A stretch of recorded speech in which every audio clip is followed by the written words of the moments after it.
Salut à tous la team OL, Thomas Show pour OL Fan TV. Très heureux de vous retrouver une nouvelle fois en nocturne. Cette fois-ci à Lyon, place Tabarot. C'est à la Croix-Rousse, mon fief. Vraiment, j'adore ce quartier de Lyon. Je suis très chauvin. Mais là en plus, conditions super agréables. La luminosité est bonne. Il fait très bon à Lyon. Il fait aux environs de 24-25 degrés. Ça devrait être à peu près demain les mêmes conditions à 19h, voire même un peu plus chaud. 19h, c'est une heure un peu spéciale, mais ce sont les horaires spéciaux de la Ligue des Champions. 19h ou 21h, et bien là demain c'est à 19h au Groupama Stadium.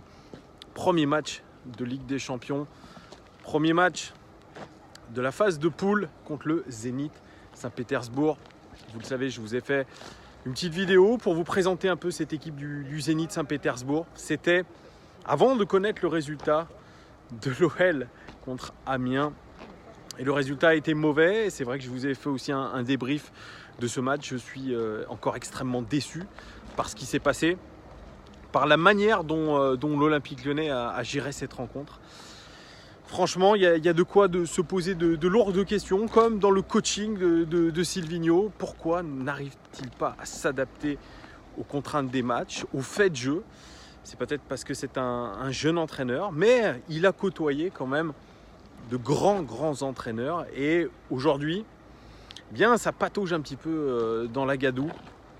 Silvinho, qui est d'habitude extrêmement serein, détendu en conférence de presse, et bien là il est apparu cet après-midi en conférence de presse un petit peu tendu sûrement par ce qu'il a revu, ce qu'il a analysé, ce qu'il a montré aux joueurs. Je pense que c'est ça qui le tend en ce moment, qui le met mal. Il a répété, Silvinho, allègrement, que ce qu'il manquait à son équipe, c'était une mentalité. Oui, ça on l'avait déjà dit la saison dernière. Et il a dit, cette équipe doit jouer non pas 45 minutes, mais 90 minutes. Être capable de jouer à 90 minutes. Oui, d'accord. Et tu fais comment alors? Moi, c'est ça la question que j'ai envie de lui poser. Comment tu fais? Comment une équipe peut jouer 90 minutes à fond si elle n'a pas les cannes, si elle n'a pas les jambes? Mental, physique, c'est lié. Mais moi, je pense qu'aussi qu'il y a vraiment un problème de fond. Au niveau physique, je le répète, je fais que le répéter, je radote, mais vous voyez, si Silvinho pointe du doigt le problème majeur de cette équipe, c'est que j'ai un petit peu raison. Le problème majeur, c'est le physique. Comment tenir une intensité de 90 minutes? Alors, depuis le début de la saison, on a fait quasiment une mi-temps sur deux. Voilà, surtout les 3 derniers matchs, 3 contre-performances où on a été vraiment à la ramasse complètement physiquement, incapable d'imprimer un tempo. Et là, la Ligue des Champions, vous le savez, c'est tout autre. C'est une autre intensité, c'est une autre motivation, c'est une compétition européenne majeure, la meilleure compétition du monde pour moi. Donc il faudra vraiment se bouger les fesses. Mais comment se bouger les fesses? Comment trouver cette ressource? Cette ressource, vous la trouverez sûrement dans le premier quart d'heure, parce que vous allez mettre un pressing énorme sur cette équipe du Zénith. Moi, je vois bien l'OL rentrer bille en tête dans cette rencontre, comme ils ont su le faire régulièrement en Ligue des Champions la saison dernière, mais passer ce quart d'heure, 20 minutes d'explosivité, d'intensité, si on ne mène pas au score, ça risque d'être très compliqué après, puisque les joueurs, visiblement, n'ont pas les réserves nécessaires pour pouvoir aller au-delà. Donc là, c'est la vraie question à poser à Silvinho. Comment remédier à ce problème d'intensité, à part jouer, je ne sais pas, différemment, se préparer différemment. Il a parlé aussi de ce problème mental qu'il fallait absolument travailler. Oui, ce sont des choses qu'on a déjà dites la saison dernière, les saisons précédentes, qui a été très bien synthétisé par Juninho. Maintenant, on veut des actions, on veut des faits. C'est là où le défi est grand pour Silvinho, c'est de trouver les solutions à ces problèmes.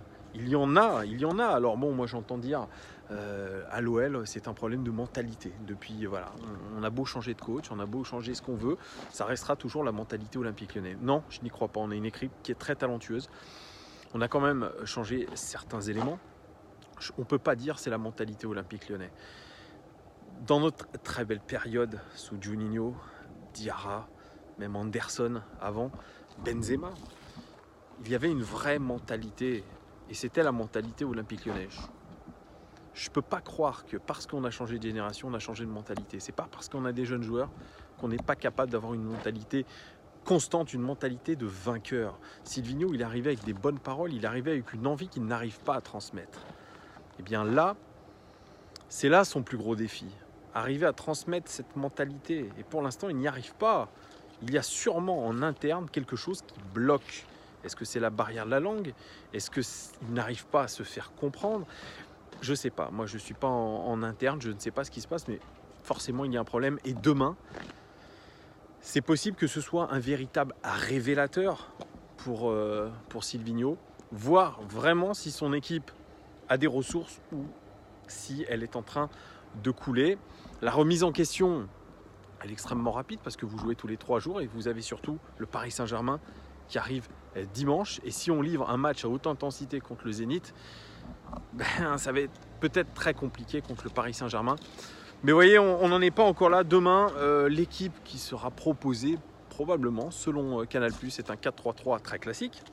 Vous voyez que Silvinho, sauf surprise, parce qu'il peut très bien y avoir une surprise de dernière minute, il reste sur son 4-3-3. Il s'entête à faire ce 4-3-3. Alors avec Lopez dans les cages, Donayer devrait retrouver sa place de titulaire. Il revient de blessure. Associé ou non à Andersen, ça pourrait être là la surprise. Mais bon, quand vous achetez un joueur 35 millions d'euros, quasiment avec bonus, vous devez absolument le tester en Ligue des Champions. Ça sera aussi un révélateur pour Silvinho. Ça sera le vrai test pour Andersen. Il ne doit pas se rater sur ce match-là. Il doit montrer qu'il est capable d'élever son niveau à un cran supérieur en Champions League. Je ne crois pas qu'il ait disputé de match de Champions League. Je ne crois pas, non. Donc lui aussi, ça va être un vrai test, même si moi, j'aurais mis Marcelo, qui m'a vraiment rassuré contre Angers. Donc je l'aurais peut-être mis titulaire. À droite, Léo Dubois, qui devrait être titularisé de nouveau, puisqu'il a vraiment les faveurs du coach. À gauche, c'est le retour de Koné, qui n'est pas suspendu en Ligue des Champions. Au milieu de terrain, en sentinelle, on devrait avoir Thiago Mendes, qui devrait remplacer Lucas Touzard, qui était pas très bon. Je l'ai qualifié de nul dans mon débrief, mais il n'a pas marqué des points. Alors, beaucoup me disent en commentaire, Lucas Touzard, il n'a pas été aidé non plus par ses coéquipiers qui ne proposent pas des solutions vers l'avant. Oui et non, c'est vrai qu'il n'y a pas beaucoup de mobilité autour de Lucas Touzard, mais il peut aussi, grâce à sa soi-disant technique, essayer de créer des brèches et essayer de jouer vers l'avant, même des ballons longs sur ses attaquants, ça aussi, c'est possible. Donc vous voyez, c'est le retour de Thiago Mendes qui lui aussi est suspendu en Ligue 1, mais là en Ligue des Champions, il va être titulaire de nouveau. Koné, Thiago Mendes, ils ont eu des jours de repos quand même un petit peu, donc ils vont peut-être pouvoir avoir un peu plus de jus que les autres, ça c'est intéressant aussi.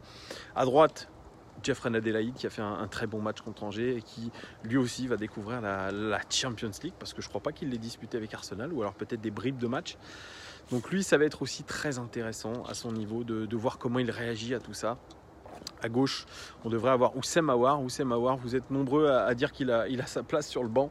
Moi aussi, parce que on ne peut pas jouer que sur le talent, malheureusement pour Oussem Aouar. Il faut avoir le coffre. Lui aussi semble vraiment souffrir physiquement. Il ne peut pas répéter les courses, Oussem Aouar. Et c'est là où le bas blesse. C'est qu'en Ligue des Champions, il faut courir. Il faut se dépenser. On sait qu'il a fait des très très grosses prestations, notamment contre Manchester City. On sait que aussi Bruno Genesio l'a laissé sur le banc de touche au Camp Nou. Ça veut dire ce que ça veut dire. Il doit se faire mal Oussem Aouar et il doit essayer de trouver cette ressource pour être un homme clé dans la rencontre de demain. Et puis l'attaque, c'est Memphis Depay qui retrouvera son poste à gauche. À droite, Bertrand Traoré qui fait plutôt un bon début de saison. Malgré tout, dans ce nouveau rôle un petit peu, il abat beaucoup d'efforts défensivement, offensivement c'est plutôt plus spontané, donc voilà, il se mue un petit peu dans un rôle de passeur plutôt que buteur, et puis en pointe, le tueur, comme a déclaré Silvinho, Moussa Dembélé, meilleur buteur du championnat de France, 5 buts depuis le début de la saison. Franchement, cette équipe sur le terrain a de la gueule, mais il faudra voir si Silvinho a un petit peu écouté, a revu ces derniers matchs. Est-ce qu'il autorisera, oui ou non, à faire monter ses latéraux? On sait qu'ils auront fort à faire défensivement face à cette probable belle équipe du Zénith Saint-Pétersbourg. Est-ce qu'il autorisera à Dubois et Koné d'apporter le surnombre, de créer du jeu? Est-ce qu'on va arrêter de créer en U, mais on va essayer de passer par l'axe, parce qu'on a des joueurs d'axe qui sont très fins techniquement? Je pense à Jeffrey Adelaide, je pense même à Oussem Aouar, à Thiago Mendes. Pourquoi on s'obstine à construire sur les côtés alors que dans l'axe du terrain, avec des passes verticales, on est capable de faire quelque chose? Si Silvinho n'a pas joué sur cette technique-là, c'est pour assurer, parce que si vous perdez une balle au centre du terrain, c'est beaucoup plus dangereux que si vous perdez une balle sur les côtés. Mais aujourd'hui, on attend de l'Olympique Lyonnais qu'il prenne des risques, qu'il joue un vrai football, un football total, ce football total que prône Sergueï Semak avec le Zénith Saint-Pétersbourg, qui se déplace à Lyon avec l'armada, sauf Malcolm. Je vous en parlais dans ma vidéo de présentation du Zénith. Il est blessé, Malcolm. Il est blessé. C'est le seul joueur qui va manquer demain au Zénith Saint-Pétersbourg, puisque Driussi, je ne sais pas, je crois pas qu'il soit international. L'Argentin, le très très bon Argentin, avec une vision de jeu et une vivacité exceptionnelle, Driussi, eh bien, est remis de blessure et devrait être sur le terrain. Il y a juste une petite interrogation, ça ce sont les questions des journalistes russes. Est-ce que Yuri Zirkov va être titulaire ou non? Parce qu'il a la concurrence, Yuri Zirkov, d'un jeune russe qui a été appelé, alors Karzaev, je crois que c'est, un jeune russe de 24 ans qui vient d'être tout juste appelé en sélection russe et qui est promis un grand avenir sur son côté. Voilà, c'est tout. Sinon, je pense qu'il y aura l'équipe type. C'est une équipe sereine du Zénith que nous allons affronter, puisqu'ils sont premiers ex-aequo de leur championnat. Ils sont premiers ex-aequo avec Krasnodar. Ils sont juste battus à la différence de but. Ils ont surtout un buteur qui est en grande forme, qui est le meilleur buteur du championnat russe actuellement, qui est Dzyuba. Dzyuba, je vous en ai parlé, international russe de 31 ans, une armoire à glace, un joueur absolument incroyable de par son gabarit et sa capacité à être un tueur comme Moussa Dembélé devant le but. Il porte son équipe, c'est un peu leur Zlatan Ibrahimovic, si je puis dire. Donc voilà, ça va être dur. Ça va être dur ce match, mais vraiment c'est un gros test pour l'Olympique Lyonnais. Si on arrive déjà à passer ce test Zénith Saint-Pétersbourg, on pourra déjà regagner en confiance. On sait que nos joueurs lyonnais se boostent à 100% quand il s'agit de Ligue des Champions. On espère que cette fois-ci, ça sera la même chose, qu'ils vont se transcender et qu'ils vont trouver ces ressources nécessaires à une véritable performance. Premier match de Ligue des Champions à domicile, c'est l'obligation de prendre quasiment les 3 points, les Gones. Tout autre résultat sera considéré comme négatif. On doit bien rentrer dans cette compétition. On sait que les 3 points à l'extérieur contre City ont été primordiaux après ce premier match dans la course à la qualification. On ne doit pas se rater.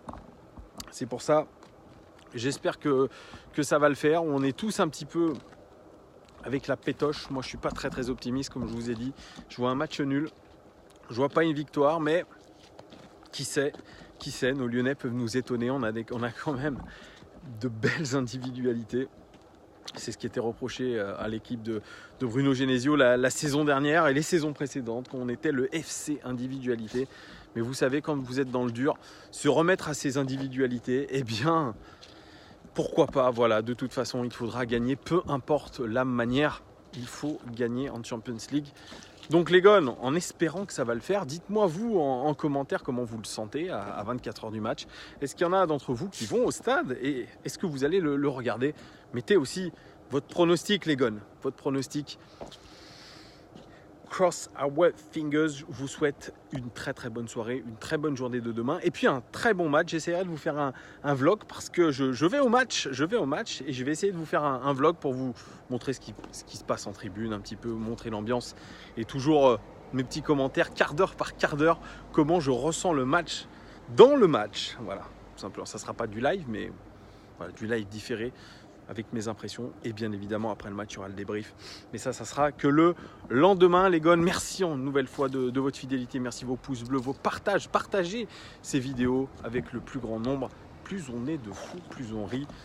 J'ai eu aussi vos réponses pour le compte Patreon. Merci beaucoup. C'était un sondage, les gars, hein, plus qu'une obligation ou quoi que ce soit. C'était un sondage, je vous sondais. Voilà, j'ai eu vos réponses. Je vais les synthétiser dans ma petite tête. Et puis, je vous ferai un petit retour.